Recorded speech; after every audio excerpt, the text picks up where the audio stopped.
Hello বন্ধুরা, তোমরা সবাই কেমন আছো? প্রত্যেক দিনের মতো চলে আসলাম আজকে একটা রান্নার ভিডিও নিয়ে। তো দেখো যেটা করছি সেটাই তোমাদের সাথে শেয়ার করছি। খুব গরম হয়ে গেছে তেলটা। তো যাই হোক, এখানে কিন্তু আমি শুকনো লঙ্কা, তেজপাতা আর জিরে পাঁচফোড়ন দিয়ে দেখাচ্ছি বন্ধুরা, কারণ এক হাতে করা খুব অসুবিধা হয়ে যায় সেই কারণে। তো দেখো এখানে কিন্তু আমি আলুগুলোকে ডুমো ডুমো করে কেটে রেখেছিলাম, সেগুলো কিন্তু এই আলুর সাথে দিয়ে দিলাম। গ্যাসের ফ্লেমটা কিন্তু খুব আস্তে করে দিয়েছি, কারণ তেলটা যেহেতু চেপে গিয়েছে আমার। দেখো এখানে আমি আজকে ফুলকপি দিয়ে বাটা মাছের ঝোল রান্না করবো। তো এইখানে দেখতেই পাচ্ছ ফুলকপিগুলোকে কিন্তু আমি ভেজে নিয়েছি ভালো করে, আর মাছগুলো কিন্তু ভেজে রেখেছি ভালো করে। এখানে সব বাটা মশলা রেডি। এখানে দেখো ধনে জিরে লঙ্কা সব একসাথে, পেঁয়াজ আদা রসুন টমেটো সব একসঙ্গে বাটা আছে। তো যেভাবে রান্নাটা করবো সেটাই তোমার সাথে শেয়ার করবো, অবশ্যই দেখতে থাকো বন্ধুরা। এবার কিন্তু আমি আলুটাকে খুব সুন্দর করে ভেজে নিই, তারপর কিন্তু এখানে মশলাটা আমি অ্যাড করবো বন্ধুরা। ভেজে নিই তারপর দেখাচ্ছি। তো দেখো বন্ধুরা, আলুটা কিন্তু আমার এখানে খুব সুন্দর করে একটু ভাজা হয়ে গেছে। এই অবস্থায় কিন্তু আমি এখানে ডুমো ডুমো করে টমেটো কেটে রেখেছি। এর মধ্যে কিন্তু টমেটোগুলো দিয়ে দেবো, সাথে কিন্তু দিয়ে দেবো বন্ধুরা একদম পরিমাণ মতো নুন, যতটা লাগবে তাতে টমেটোটাকে গলতে সাহায্য করবে।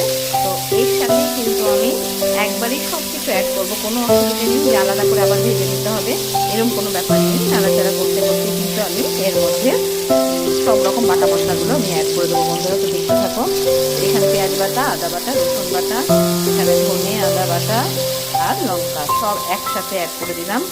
আর এখানে কিন্তু তার সাথে আমি দিয়ে দেবো স্বাদ মতো পরিমাণ মতো হলুদ বন্ধুরা। সব মশলা একসাথে দিয়ে এবার কিন্তু আমি খুব সুন্দর করে কষিয়ে নেবো বন্ধুরা। যত সুন্দর করে কষাবো, যতটা টাইম ধরে কষাবো, সময় যতটা দেবো ততটাই টেস্ট হবে কিন্তু এই রান্নাটার। আর এই বাটা মাছের ঝোল তোমরা ফুলকপি দিয়ে কে কে খেতে ভালোবাসো অবশ্যই একটু কমেন্টের মাধ্যমে জানাবে, আর কে কে এইভাবে রান্না করো সেটাও অবশ্যই একটু জানাবে।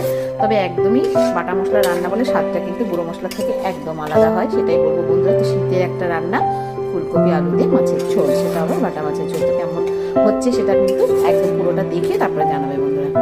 তো দেখো বন্ধুরা, এখানে কিন্তু খুব সুন্দর করে আমার মশলাটাকে কষানো হয়ে গেছে, অনেকটাই কষানো হয়ে গেছে, এখন আরও কষাতে হবে যদিও। তো এখানে কিন্তু আমি এখন ফুলকপিগুলো অ্যাড করে দেবো, যাতে ভেজে রেখেছিলাম সেই ফুলকপিগুলোকে এখন একটু অ্যাড করে দেবো। কারণ ফুলকপি আমার একটু না ভেজে দিলে ভালো লাগে না বন্ধুরা, একটু অন্যরকম লাগে, একটু ভেজে দিলে বেশ ভালোই লাগে খেতে। তো সেই কারণে তো এইবার মশলাটার সাথে ফুলকপিটাকে কষিয়ে নেওয়ার পালা। আর 2-5 মিনিট মতো আমি কিন্তু আর ঢাকা চাপা দেবো না, এইভাবে একটু মশলার সাথে ফুলকপিটাকে একটু মিশিয়ে নেবো, দিয়ে তোমাদেরকে দেখাচ্ছি। তারপরে কিন্তু আমি জল দিয়ে দেবো।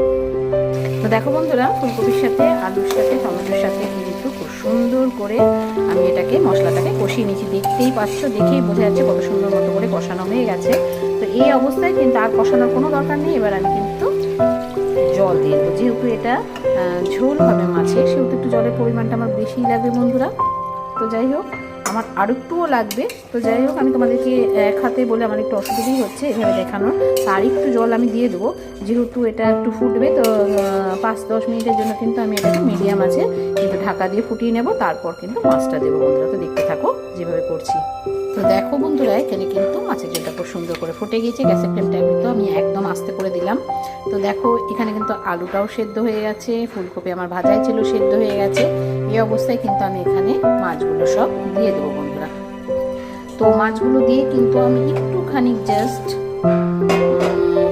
সামান্য 2-1 মিনিটের জন্য আবারও ঢেকে দেবো, যাতে মাছটার মধ্যে ঝোলটা খুব সুন্দর করে ঢুকে যায়। তাহলে কিন্তু আমার রান্নাটা একদম কমপ্লিট বন্ধুরা। তো দেখতেই পাচ্ছ কত সুন্দর মতো কিন্তু ঝোলটা দেখতে হয়েছে, ততটাই সুন্দর কিন্তু খেতেও লাগে। আমি এই পদ্ধতি দিয়ে আলু বেগুন দিয়েও কিন্তু মাছের ঝোল করি। তো বাটা মাছের তো ভীষণ টেস্ট হয়, তো সেটাও আমি একদিন করে তোমাদেরকে অবশ্যই দেখাবো। তো আমি কিন্তু এখন 2 মিনিটের জন্য ঢেকে দেবো বন্ধুরা। তো দেখো বন্ধুরা, আমার রান্নাটা কিন্তু একদম কমপ্লিট, 2 মিনিট কিন্তু আমার হয়ে গেছে। তো দেখতেই পাচ্ছ মাছগুলো কিন্তু এর মধ্যে ঝোলের মধ্যে একদম মিশে গিয়েছে খুব সুন্দর করে, একদম ঝোলের সাথে স্বাদ হয়ে যাবে। যতটা দরকার ততটাই কিন্তু ঝোলের ফ্লেভারটা মাছের মধ্যে ঢুকে গিয়েছে। তো যেভাবে করলাম সেভাবে তোমরাও অবশ্যই একবার বাড়িতে ট্রাই করে দেবে। এই বাটা মশলা দিয়ে রান্না করার স্বাদটাও আলাদা হয়, খেতে একদম অন্যরকম লাগে। তো ভালো লাগলে লাইক করে শেয়ার দিয়ে পাশে থাকবে বন্ধুরা। আজকের জন্য এই রেসিপিটাই ছিল, কালকে আবার অন্য কোনো রেসিপি